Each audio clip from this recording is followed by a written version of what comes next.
আগামী ১২ই ফেব্রুয়ারি একদিকে ত্রয়োদশ জাতীয় সংসদ নির্বাচন, অন্যদিকে জুলাই সনদের উপর গণভোট।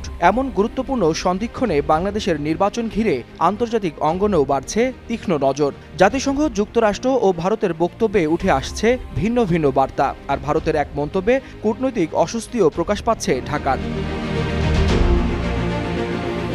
নির্বাচনী প্রস্তুতিকে স্বাগত জানিয়েছে জাতিসংঘ।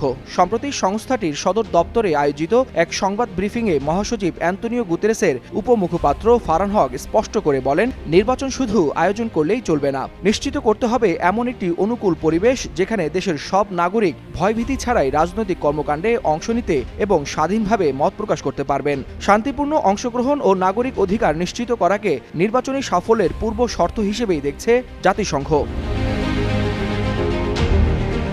এদিকে বাংলাদেশের আসন্ন নির্বাচনে কোনো পক্ষ নেবে না বলে পুনরায় জানিয়েছে যুক্তরাষ্ট্র।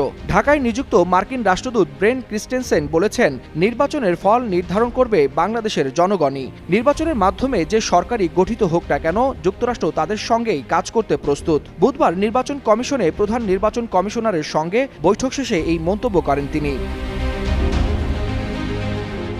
তবে নির্বাচনের সময় ঘনিয়ে আসতেই ভিন্ন সুর শোনা গেছে ভারত থেকে। ঢাকায় দেশটির সাবেক হাইকমিশনার ও সাবেক পররাষ্ট্র সচিব হর্ষবর্ধন শ্রীংলা প্রকাশ্যে শঙ্কা প্রকাশ করেন বাংলাদেশে আদৌ নির্বাচন হবে কিনা তা নিয়ে। তার বক্তব্যে উঠে আসে নির্বাচনকালীন নিরাপত্তা পরিস্থিতি ও অনিশ্চয়তার প্রসঙ্গ। এই মন্তব্যে তাৎক্ষণিক কড়া প্রতিক্রিয়া জানিয়েছে বাংলাদেশ সরকার। পরিবেশ, বন ও জলবায়ু পরিবর্তন এবং তথ্য উপদেষ্টা সৈয়দা রিজওয়ানা হাসান স্পষ্ট ভাষায় বলেন, বাংলাদেশের নির্বাচন নিয়ে কোনো বিদেশি রাষ্ট্রের মতামত দেওয়ার অধিকার নেই। পার্শ্ববর্তী দেশগুলো নিজেদের বিশ্লেষণ করতে পারে, তবে মতামত চাপিয়ে দেওয়ার কোনো সুযোগ নেই। তিনি জোর দিয়ে বলেন, কোনো ধরনের বহিরাগত হস্তক্ষেপ ছাড়াই একটি সুষ্ঠু, স্বাধীন ও গ্রহণযোগ্য নির্বাচন আয়োজন করতে বদ্ধপরিকর বাংলাদেশ।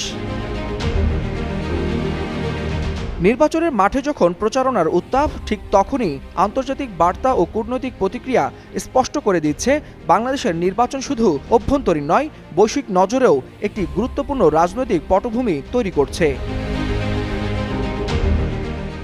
ওয়ালিউল হাসানাত, যুগান্তর নিউজ।